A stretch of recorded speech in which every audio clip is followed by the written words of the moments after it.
আমার বন্ধুরা, আমরা বন্ধুরা সবাই যখন একত্রিত হই তখন আমাদের মধ্যে খারাপ ও মন্দ কথাবার্তা বেশি চলে। এক্ষেত্রে আমাদের ইসলামের দৃষ্টিতে করণীয় কি?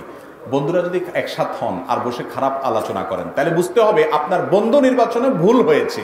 আপনি এমন কিছু বন্ধু নির্বাচন করেছেন যাদের মধ্যে আল্লাহর ভয় নাই, যাদের মধ্যে রাসূল সাল্লাল্লাহু আলাইহি সাল্লামের হাদিসের ব্যাপারে সতর্কতা নাই, যাদের মধ্যে আখিরাতের ভয় নাই। খারাপ বন্ধু জাহান্নামে যাওয়ার অন্যতম বড় একটা কারণ, মনে রাখবেন।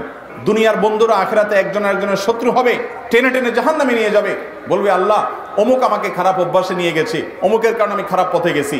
এই জন্য যেই বন্ধু আপনার, যে বন্ধুর আড্ডায় আপনার আল্লাহর কথা স্মরণ আসে না, পাপের কাজ হয়, সে আড্ডায় যাওয়া, সে বন্ধু রাখা জায়েজ নাই, হারাম।